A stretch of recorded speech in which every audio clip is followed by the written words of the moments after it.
Setiap butir padi, sayuran, dan buah yang kita konsumsi berawal dari tanah yang sehat. Namun, ketika siklus hara di dalam tanah mulai rusak, ancaman terhadap ketahanan pangan sesungguhnya baru saja dimulai.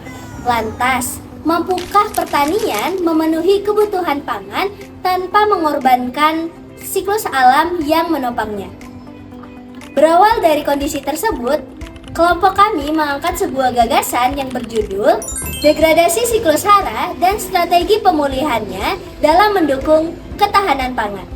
Dengan beranggotakan saya, Levi Nazila Sakira dengan NPM 097 dan rekan-rekan tim saya. Perkenalkan, nama saya Wisma Junira dengan NPM 052. Perkenalkan, saya Afia Salma Namadanti dengan NPM 092. Perkenalkan, nama saya Hamidah Baihak dengan NPM 069. Saya di kelas Jaya dengan NPM 054. Di sini saya akan menjelaskan mengenai siklus hara dan perannya dalam pertanian. Siklus hara adalah proses alami untuk menjaga ketersediaan nutrisi di dalam tanah agar dapat mendukung kesuburan dan produktivitas pertanian. Prosesnya diawali dengan 1. Penyerapan siklus hara oleh tanaman. Kedua, penguraian bahan organik oleh mikroorganisme. Ketiga, pelepasan unsur hara di dalam tanah kembali agar dapat digunakan pada siklus berikutnya. Selanjutnya kita bahas kebagian ketahanan pangan dan degradasi tanah. Apa sih ketahanan pangan? Ketahanan pangan merupakan kondisi di mana terpenuhinya kebutuhan pangan baik dari segi jumlah maupun kualitas. Menurut Food and Agriculture Organization, ketahanan pangan ditopang oleh 3 pilar utama, yakni ketersediaan pangan, kemudahan akses, serta penggunaan dan pemanfaatan yang optimal. Upaya penggunaan tanah berlereng pun dilakukan untuk meminimalisasi barang impor. Namun, penggunaan lahan lereng kering ini membutuhkan perhatian ekstra karena lahan ini membutuhkan teknologi pertanian konservasi lebih lanjut. Seperti yang kita ketahui, tanah merupakan fondasi dasar bagi pertumbuhan tanaman. Namun nyatanya, di lapangan tanah pertanian yang tersedia untuk kita semakin hari semakin menurun kualitas unsur tanahnya. Nah, hal ini dipengaruhi oleh beberapa faktor, diantaranya adalah alih fungsi lahan, erosi, serta penggunaan pupuk kimia yang berlebihan. Nah, erosi ini dipicu oleh turunnya air hujan yang langsung mengangkut unsur hara yang ada pada bagian atas tanah. Nah, sementara bagian atas tanah ini berisikan unsur hara yang lebih mudah diserap oleh tanaman, sehingga akibat adanya erosi ini, tanah pertanian yang tersisa hanyalah bagian tanah yang strukturnya lebih padat serta lebih keras dan minim unsur haranya. Selain itu juga, dampak dari pencucian ini menimbulkan masalah baru, yakni petani harus menggunakan pupuk kimia untuk memenuhi kebutuhan unsur hara tanaman. Nah, tapi ketergantungan akan pupuk kimia ini juga berakibat negatif, yakni penggunaan pupuk kimia ini akan menimbulkan residu yang akan bertumpuk pada bagian lapisan tanah. Nah, residu ini akan menimbulkan perubahan struktur serta ketidakseimbangan pH pada tanah. Oke, di sini ada siklus hara dalam tanah, di mana proses ini adalah perputaran nutrisi dari tanah ke tanaman, lalu dilanjut ke organisme lain yang dimana akan kembali lagi ke tanah.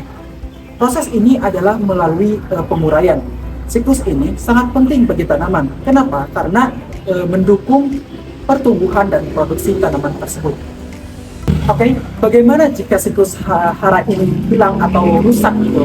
Nah, kita dihadapkan pada budidaya pertanian yang di dataran tinggi, yang mana itu adalah lereng atau curam gitu ya.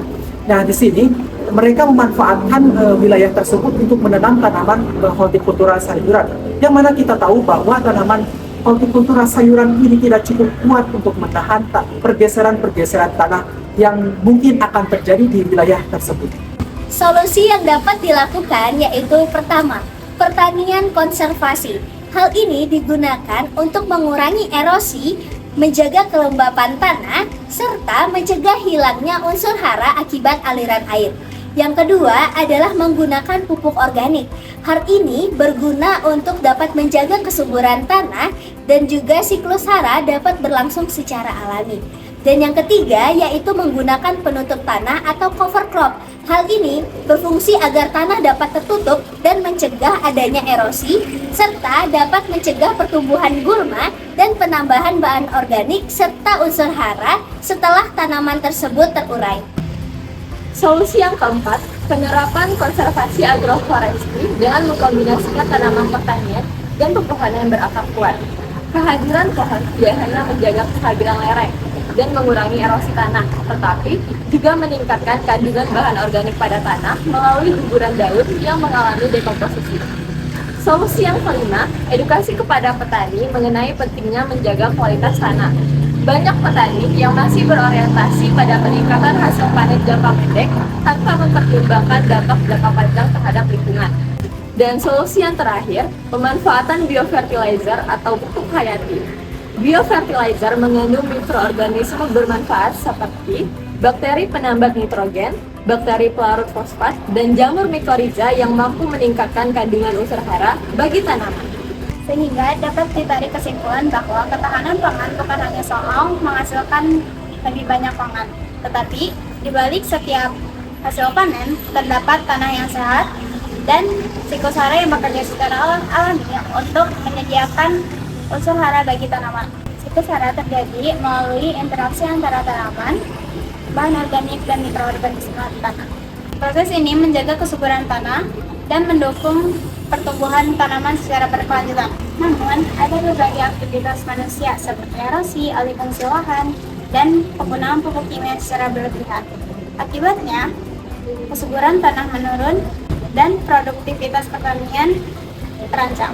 Menjaga siklus hara berarti menjaga masa depan pertanian. Dengan sinergi antara pemerintah, akademisi, dan petani dapat mewujudkan sistem pertanian yang produktif, ramah lingkungan, dan mampu mendukung ketahanan pangan yang berkelanjutan.